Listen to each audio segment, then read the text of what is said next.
¿Cómo están? Como les comenté en clases, vamos a iniciar la unidad de Derecho Colectivo del Trabajo, que es la unidad tercera del programa. Hemos pasado de la unidad primera, nociones generales, a la unidad tercera. Y en este video lo que voy a hacer es una presentación general de todos los temas de la unidad. Vamos a trabajar qué son las organizaciones sindicales, qué tipos de negociación colectiva prevé el ordenamiento jurídico venezolano, cómo se solucionan los conflictos colectivos del trabajo, con especial referencia a la regulación del derecho de huelga. ¿Cuáles son los objetivos de la unidad? Primero, identificar cuáles son las instituciones básicas del derecho colectivo del trabajo. A esas instituciones, al funcionamiento de esas instituciones, aplicar lo que ya estudiamos en la unidad primera, los principios, las fuentes del derecho del trabajo. ¿Se acuerdan que hablamos de fuentes autónomas y heteronómas, individuales y colectivas? Entonces ahí también vamos a aplicar las fuentes al derecho, a las instituciones del derecho colectivo. ¿Cuáles son los criterios de interpretación? Lo más importante. Acá nosotros hacemos mucho énfasis en comparar la regulación nacional, la Constitución y el decreto ley con los convenios internacionales de la materia ratificados por Venezuela, que por aplicación del artículo 23 forman parte de nuestro texto constitucional. Nos referimos al convenio 87 sobre protección del derecho de sindicación y al convenio 98 sobre protección del derecho de sindicación y negociación colectiva. También vamos a evaluar si vamos a verificar los convenios internacionales y la regulación nacional. La finalidad es saber cuál es la real legislación aplicable.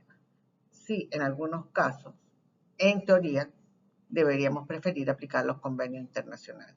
Y por último, entender la importancia del derecho colectivo del trabajo para dos cosas: para regular la relación de trabajo, redistribuyendo poder y riqueza, y para lograr la protección del que se considera en condiciones de desventaja social y económica.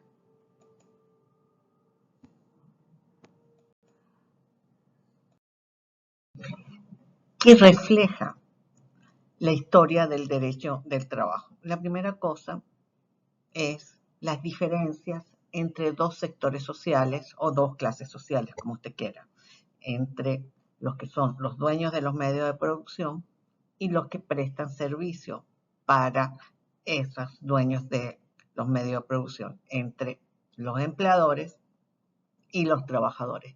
Y ese conflicto, su eje central durante años fue el conflicto entre empleadores del sector privado y sus trabajadores.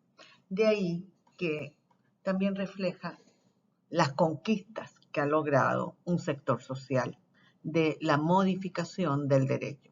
¿Por qué? Porque la organización sindical y sobre todo el derecho a huelga se consideraba un delito y estaban prohibidos. La huelga era un delito penal y hoy es un derecho constitucional. Y eso es producto de las luchas que han desarrollado las organizaciones de trabajadores.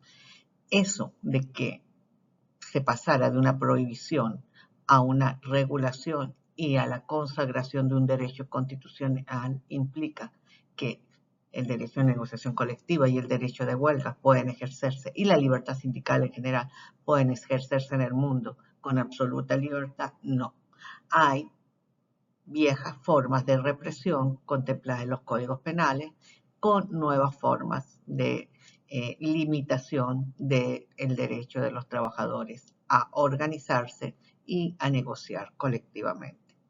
También dentro de la historia vemos que hay diversas formas que las organizaciones sindicales efectúan sus reivindicaciones. Algunas organizaciones tienden más a considerar que la forma de conseguir derechos para los trabajadores es a través del enfrentamiento con el patrono, y otros está más vinculado a la negociación y conciliación. Y además, esto de viejas y nuevas formas de represión, diversos tipos de sindicalismo, también ha, de alguna manera, coincidido con transformaciones en el mundo del trabajo. Hay nuevos bloques dominantes, por decirlo de alguna manera, o nuevos bloques estatales y de empleadores, y hay nuevas transnacionales acá en el país. Estábamos viendo en los últimos tiempos una presencia fuerte de empresas iraníes. Entonces están los famosos BRIC, a los cuales Venezuela trató de ingresar, que es Brasil, Rusia, India y China.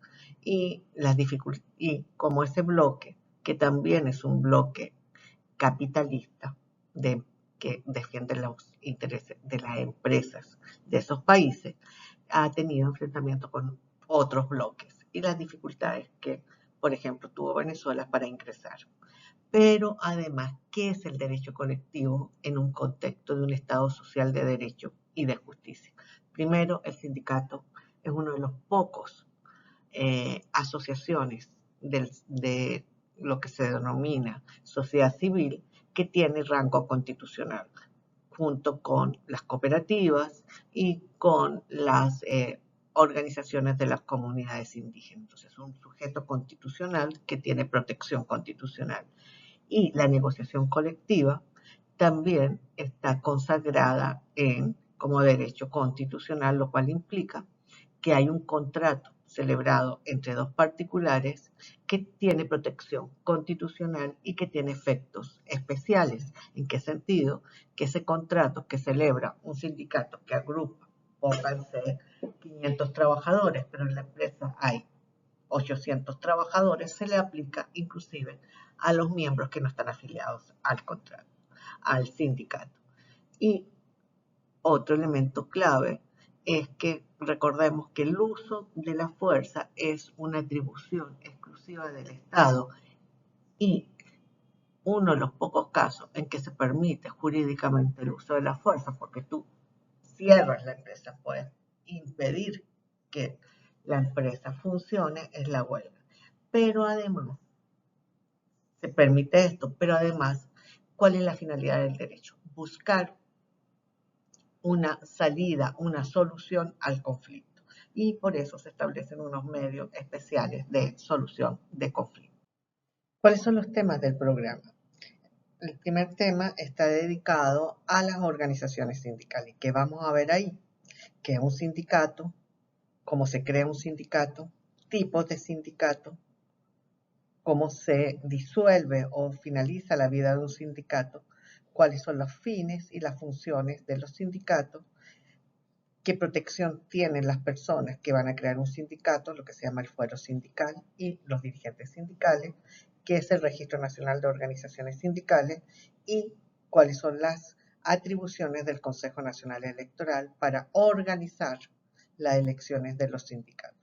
El segundo tema es la negociación colectiva. Y también vamos a ver quién es el titular de la negociación colectiva, quién puede celebrar un convenio colectivo, qué ha dicho la jurisprudencia sobre la titularidad de la negociación colectiva, qué tipos de negociación colectiva hay, la negociación colectiva por empresa o por establecimiento o por centro de trabajo. Por ejemplo, la Polar es una empresa, pero tiene convenios colectivos diferentes en el oriente, en el centro y en el occidente del país. Por cada establecimiento o por cada unidad productiva tiene un convenio. Igual pasaba, no estoy segura si sigue igual, en el Banco Mercantil, por hablar de negociaciones colectivas privadas. Entonces tenemos negociaciones colectivas de empresa, negociaciones por rama de actividad y la negociación colectiva del sector público. Con especial referencia vamos a ver cuál es la naturaleza jurídica del contrato colectivo y qué se ha dicho tanto la jurisprudencia como la doctrina sobre la naturaleza jurídica del contrato colectivo. Y por último, en el tema de los conflictos colectivos de trabajo, vamos a trabajar los diversos tipos de huelga, desde la huelga típica hasta lo que se denomina la operación morrocón o la huelga de reglamento y la existencia de la posibilidad que los empleadores efectúen huelgas que tienen el nombre de lockout. Pero además, la huelga siempre va acompañada de mecanismos de solución del conflicto. Vamos a ver qué es la conciliación y cuáles son los supuestos de arbitraje en caso de huelga.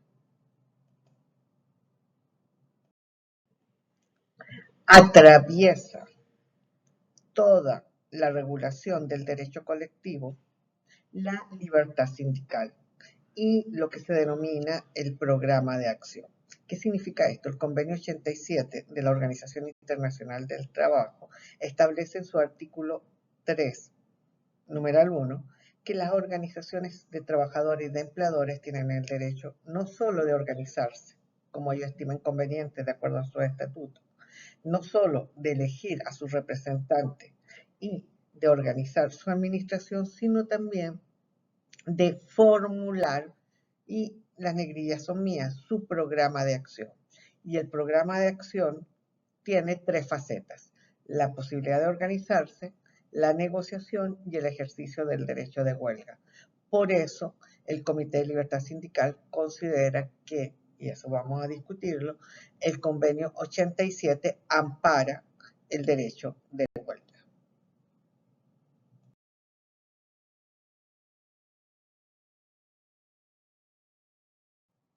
Siguiendo con la idea de conceptos claves que van a atravesar toda la regulación jurídica de las instituciones de derecho colectivo, nos referimos a las organizaciones sindicales, a la negociación colectiva, a la solución de conflictos con especial referencia al derecho de huelga, el primer concepto clave es la autonomía sindical. ¿Qué significa esto? Está fundamentalmente desarrollada pensando en las organizaciones de los trabajadores y significa que la organización de los trabajadores tiene que tener independencia y autonomía frente al empleador, frente al Estado y a los partidos políticos. Pero esa autonomía también se le aplica a las organizaciones de empleadores frente al Estado y frente a los partidos políticos. El otro elemento clave es lo que se denomina autotutela sindical, que la vamos a trabajar con las lecturas del profesor Óscar Hermida. ¿Y qué significa la autotutela? Bueno, que en los estatutos la organización sindical debe prever mecanismos que permitan proteger los derechos de sus miembros, ya sea tener mecanismos claros para el ingreso, para la sanción y expulsión de un miembro de la organización, pero sobre todo la autorregulación del ejercicio del derecho a huelga. La propia organización tiene que ponerse límites y expresar claramente cómo va a ejercer el derecho a huelga, además de las normas que establece el propio ordenamiento jurídico para ejercer el derecho a huelga. Y por último, un, un, un concepto que explica la capacidad normativa de las organizaciones sindicales y de las organizaciones de empleadoras a través de los procesos de negociación colectiva que les permite crear contratos. Acuérdense que los contratos siempre han sido de efectos particulares, solo ligan a los que los celebraron. En cambio, los contratos colectivos tienen efecto erga omnes. Se le aplica no solo a los trabajadores afiliados al sindicato, sino a todos los trabajadores de esa empresa o entidad de trabajo, como se dice ahora.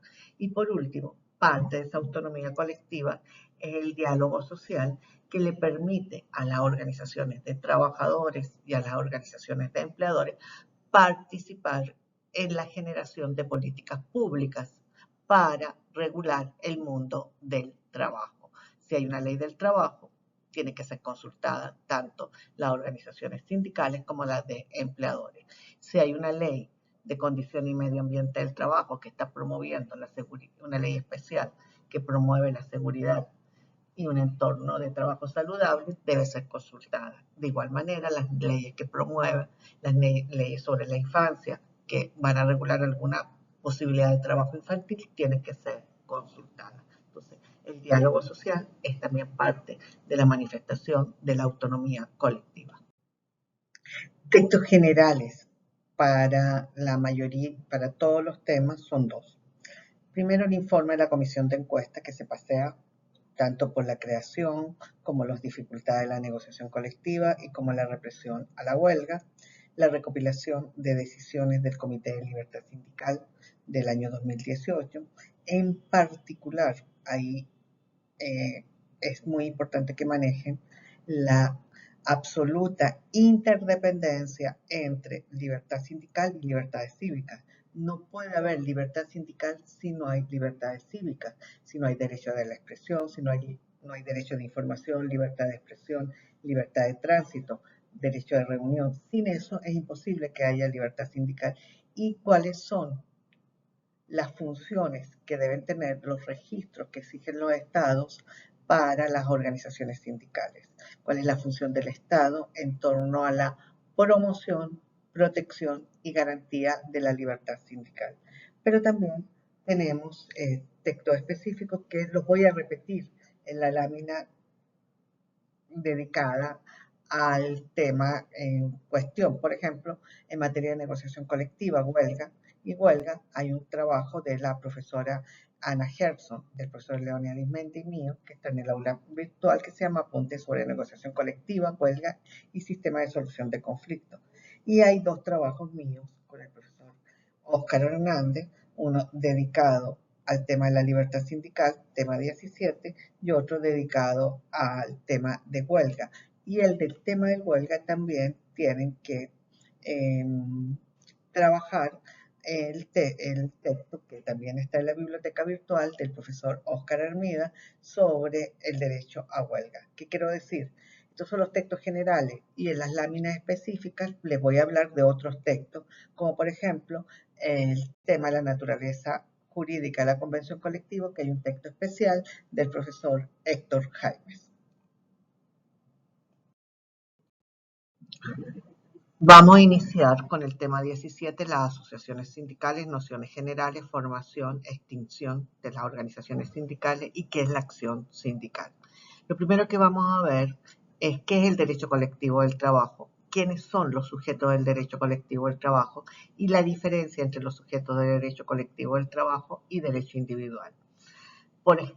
A modo de adelanto, en derecho individual del trabajo, una de las partes del contrato obligatoriamente tiene que ser persona natural, que es el trabajador. En cambio, en derecho del colectivo, no necesariamente las partes tienen que ser personas naturales. Pueden ser ambas personas jurídicas. Y en el caso del representante de los trabajadores, en la organización sindical es una persona jurídica. Y pudiese en algunas ocasiones pudiese el patrono ser una persona natural. Después vamos a ver qué es el derecho a sindicalización o como dice la OIT, sindicación. Vamos a ver los convenios 87 y 98 de la OIT, su consagración constitucional y lo que significa esa consagración constitucional de estos dos convenios para la regulación tanto en el decreto ley como en la ley orgánica, como en el reglamento de la ley orgánica. Tenemos dos visiones de la libertad sindical. Una que está en los convenios internacionales y otra que está en la legislación nacional. Los convenios están más vinculados a la protección y promoción de la libertad sindical y la legislación nacional al control. Después vamos a trabajar una definición de libertad sindical, la regulación, la dimensión individual y colectiva de la libertad sindical y muy resumido, porque hay una lectura que lo explica muy bien en el aula virtual, pero no tenemos tiempo para verla acá, que es lo que significa la historia de la relación entre las organizaciones sindicales y el Estado, desde la prohibición hasta la actualidad, que se supone que debe haber una promoción constitucional y una garantía del Estado para el ejercicio de la libertad sindical. Vamos a seguir con el concepto de sindicato, cuál es su naturaleza jurídica, clases de sindicato, qué cantidad de trabajadores se necesitan para fundar una organización sindical de empresa, profesional o de rama actividad, cuál es la capacidad mínima que debe tener la persona natural, porque los sindicatos solo cuentan con puestos, a qué edad una persona puede ingresar a una organización sindical. Después vamos a ver que no solo hay organizaciones sindicales en las empresas o de una profesión, sino que varios sindicatos pueden organizar una federación y varias federaciones pueden organizar una confederación o central sindical y cuáles son los requisitos para cada una de esas instancias organizativas de los trabajadores. Y cómo en Venezuela las cámaras de comercio, producción y servicios también cumplen funciones sindicales, a pesar de que no cumplen los requisitos establecidos para los sindicatos por el decreto ley. Pero el interlocutor natural de las organizaciones sindicales de los trabajadores en Venezuela no es una organización sindical de empleadores, sino son estas cámaras de comercio y producción y servicios, como por ejemplo Fedecámara con Industria. El tema muy venezolano de las atribuciones sindicales de los colegios profesionales, que son entidades de derecho público. Los colegios profesionales tienen la posibilidad de negociar convenios colectivos en nuestro país. ¿Cómo se crea una organización sindical y cómo se registra? ¿Cómo se obtiene la personalidad jurídica? ¿Qué ha dicho la OIT sobre los requisitos que ha impuesto el Registro Nacional de Organizaciones Sindicales? ¿Cómo funcionan las organizaciones sindicales? ¿Qué tipo de patrimonio pueden tener? ¿Cómo pueden efectuar descuentos a sus afiliados? ¿Y qué está pasando con las cuotas sindicales en Venezuela en este momento? Que a las organizaciones sindicales del sector público, a los trabajadores afiliados a organizaciones sindicales del sector público, se les descuentan esas cuotas y no son entregadas a las organizaciones sindicales. Vamos a ver una queja ante la Organización Internacional del Trabajo por el descuento de las cotizaciones sindicales y después no se le entregan a las organizaciones. Se le descuentan a los afiliados, pero no se les entrega a la organización sindical.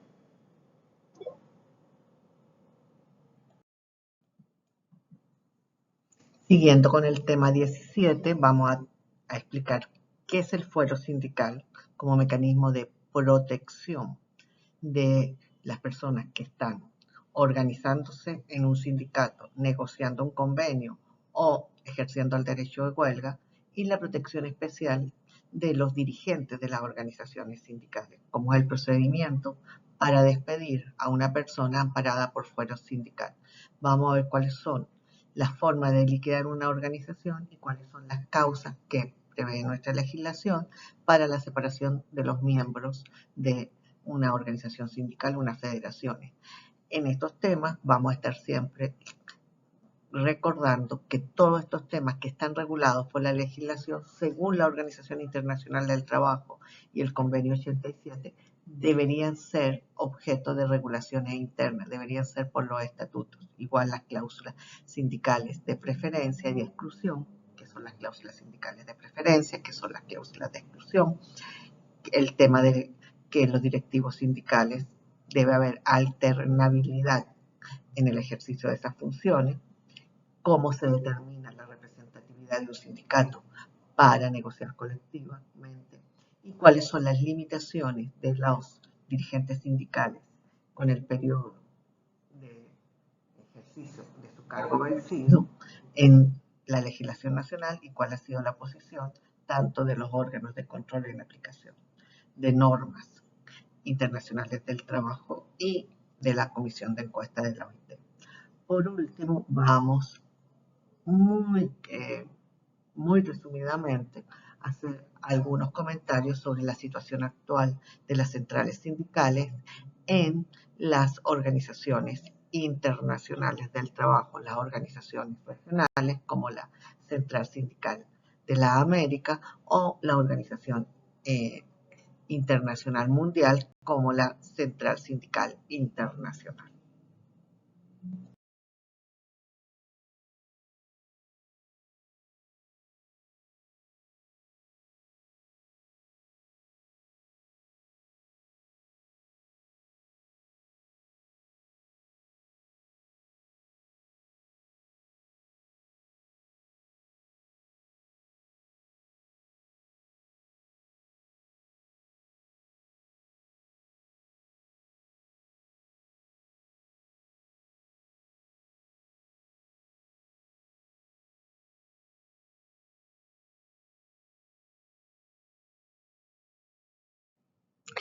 En el tema 18, la convención colectiva de trabajo o el contrato colectivo, como también se le dice, de trabajo, que vamos a trabajar. ¿Quiénes son los titulares de la negociación colectiva? ¿Cuáles son las características y cuál es el posible contenido del contrato colectivo? Y eso nos va a llevar a saber cuál es el concepto de contrato. Acá vamos a hacer una pequeña, ahí vamos a tener una clase del profesor Héctor Jaime sobre la naturaleza jurídica de la convención colectiva, y en el campus virtual, en la biblioteca virtual, tienen el trabajo del profesor Héctor Jaime, el trabajo del profesor Alfonso Guzmán y la posición del Tribunal Supremo de Justicia en torno a que, dado que la convención colectiva no debe ser probada en juicio, se considera derecho, prácticamente se estaría asumiendo que forma parte del orden jurídico. Entonces, eso vamos a trabajarlo con más detalle. Después vamos a ver que tenemos diversos niveles de negociación colectiva. Puede haber una negociación colectiva descentralizada a nivel de entidad de trabajo, como les dije, o centralizada, que es la reunión normativa por rama de actividad o la reunión normativa, como se denomina. Y también hay un ámbito que no se aplica en Venezuela porque no la tenemos, de negociación colectiva internacional, que se denominan los famosos contratos marcos. Finalmente, después vamos a ver, no finalmente, pues vamos a ver quiénes pueden ser quién pueden ser titulares del derecho de negociación colectiva. Es posible una negociación colectiva sin sindicatos, los famosos acuerdos colectivos que celebran un grupo de trabajadores. ¿Cómo se determina la representatividad sindical y cuáles han sido los criterios jurisprudenciales para saber cuál es la organización sindical? Si hay varias organizaciones sindicales en una entidad de trabajo, en una empresa, ¿cuál debe negociar? Después vamos a ver cuándo nace para el empleador la obligación de negociar colectivamente, en qué momento el empleador tiene que obligatoriamente sentarse a negociar, qué tipo de procedimientos existen para negociar colectivamente, qué excepciones tiene el empleador para negociar y cuál es la participación en un procedimiento administrativo de la Inspectoría del Trabajo o, en términos de OIT, la Administración del Trabajo, que en nuestro país tiene un nombre largo, que es el Ministerio, eh, siempre se me olvida del proceso social del trabajo. El Ministerio Popular siempre me olvida el nombre, pero ese nombre largo de, del proceso social del trabajo, cuáles son los requisitos de validez del convenio colectivo y cuál es el efecto más importante, que es el efecto extensivo, el efecto automático del convenio colectivo. ¿Qué significa el efecto automático y qué significa el efecto erga omnes del convenio colectivo? Seguimos con la duración de la convención colectiva, su vigencia y qué pasa si no se celebra una nueva convención colectiva. El principio de ultraactividad, la posibilidad de revisar durante la vigencia de la convención colectiva cómo son los criterios para interpretar y administrar una convención colectiva y qué responsabilidad tiene cada una de los celebrantes de la convención colectiva en caso de incumplimiento. Además de los textos que yo les decía, como textos generales de la de la materia, en este tema tenemos dos textos más que están en el aula virtual.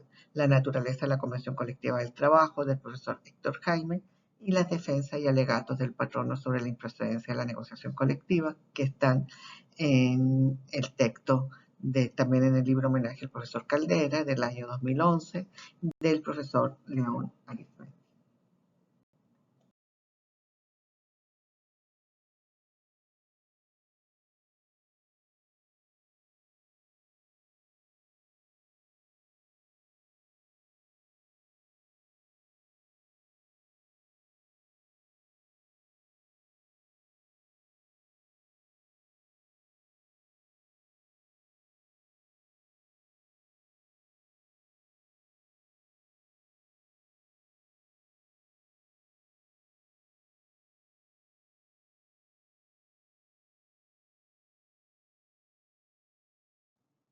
Hay un tipo especial de negociación centralizada con una presencia muy importante y central de la Administración del Trabajo, ya me acordé el nombre, del Ministerio del Poder Popular para el Proceso Social del Trabajo, que es la negociación colectiva por rama de actividad.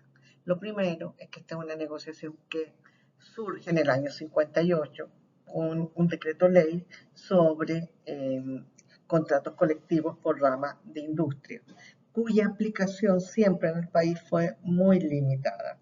Y ahora hablamos de una nueva regulación muy similar a la que estaba en el decreto, pero que ha cambiado, que tiene que ver con lo que se llama la reunión normativa laboral. Ya no hablamos de rama de actividad, sino reunión normativa laboral. Y ahí que vamos a ver cuáles son los requisitos para convocar una reunión normativa laboral, cuál es el procedimiento cuya dirección del procedimiento lo tiene la Administración del Trabajo, cómo un sindicato o un empleado puede adherirse a una reunión normativa laboral, cuáles son los efectos de una convocatoria a una reunión normativa laboral, qué duración tiene, qué pasa con los procesos de negociación colectiva que en esa rama de actividad se estaban desarrollando cuando hay una convocatoria estatal o una reunión normativa laboral, cuáles son los efectos, qué pasa, por ejemplo, cuando se publica en Gaceta Oficial ese convenio colectivo, cuando hay una extensión obligatoria, cuáles son los requisitos para adherirse a esa reunión, qué efectos tiene y cuando el Estado, el gobierno puede publicar un decreto de extensión obligatorio en Gaceta Oficial, qué naturaleza jurídica tiene ese convenio extendido, y con esto estaríamos viendo esta forma de negociación colectiva que en estos momentos está siendo fundamentalmente aplicada para las negociaciones del sector público. Pero hay una convención colectiva del sector privado muy importante en esta área, sería bueno que la buscaran, del sector construcción. Un tema que siempre ha generado mucha polémica son las negociaciones colectivas en la administración pública. Y ahí vamos a ver qué es la negociación colectiva de los servidores públicos o funcionarios públicos, tanto en la administración pública centralizada como la descentralizada. ¿Qué características tienen los acuerdos, los contratos colectivos del sector público? ¿Cuál fue la solución que dio la Ley Orgánica del Trabajo de 1990? Solución que de alguna manera también adopta el decreto ley del 2012 y cómo ha habido un retroceso a la posibilidad de negociar en torno a los temas en la ley del Estatuto de la Función Pública de 2001. Vamos a ver cuáles son los procedimientos, tanto formales como informales, de negociación colectiva en el sector público y qué características tiene la negociación de las empresas del Estado. Una cosa son los servidores públicos, otras son las empresas del Estado. Y como siempre, como le he dicho varias veces, además de los textos generales, habían textos específicos por tema. Entonces, acá tenemos uno que es del profesor Oscar Hernández, que también está en el aula virtual. El texto se llama La negociación colectiva de los empleados públicos, tránsito desde la concesión estatutaria a la concesión laboralista, y eso está en la negociación colectiva en América Latina, de cuyos editores son los profesores Óscar Hermida Uriarte y el profesor Ojeda Ávila, en un libro de 1993. En el tema 21, que es el último tema de la unidad tercera sobre derecho colectivo, vamos a estudiar qué es un conflicto colectivo del trabajo y cuáles son los sistemas para solucionar los conflictos colectivos de trabajo. Acá lo más importante es que un conflicto colectivo del trabajo tiene que solucionarse a través de lo que ustedes conocen como sistemas alternativos de solución de conflictos, porque no es posible plantear la solución de una huelga en un tribunal. Entonces vamos a trabajar qué mecanismos prevé la legislación para solucionar los conflictos afuera de un tribunal. La primera cosa que vamos a ver es el concepto de conflicto colectivo y su diferencia entre conflictos individuales y colectivos. Vamos a ver qué tipo de conflictos colectivos existen y qué dice la normativa nacional en comparación con la normativa internacional sobre la regulación de los conflictos colectivos. ¿Quiénes son los titulares del derecho a huelga? ¿Qué tipos de huelgas existen? Desde la huelga típica, que es la paralización de la empresa, hasta lo que se denomina la operación Morrocoy o la huelga de reglamento que te pone a cumplir hasta el último detalle del reglamento, o la huelga de productividad, que te produce para que el patrón te diga, ya basta, que es una huelga de solidaridad cuando unos trabajadores pueden declarar una huelga. No por mejorar sus condiciones de trabajo, sino en solidaridad con otros trabajadores que están ejerciendo la huelga. Es posible en Venezuela la huelga o el lockout, es decir, la huelga patronal, está prohibida, o por el convenio 87 puede existir una huelga patronal o lockout. ¿Cuál es el procedimiento establecido en el decreto ley del año 2012 para tramitar un conflicto colectivo? ¿Qué efectos tienen los conflictos colectivos? ¿Y qué pasa con las huelgas que estaban vigentes cuando comienza una negociación colectiva por rama de actividad o a través del procedimiento de la reunión normativa laboral? En este tema sobre solución, vamos a decir cuáles son los sistemas de solución alternativo de conflicto y conciliación, en qué casos se puede utilizar el arbitraje, cuál es el periodo de una conciliación obligatoria y cuáles son las atribuciones de la Junta de Conciliación, o sea, cómo es el trámite de un conflicto colectivo y en qué momento la conciliación es obligatoria. También vamos a ver cuándo el Estado puede someter una huelga a un arbitraje, cuáles son los supuestos de arbitraje obligatorio en el decreto ley y qué ha dicho el Comité de Libertad Sindical sobre la posibilidad de arbitraje obligatorio en caso de huelga.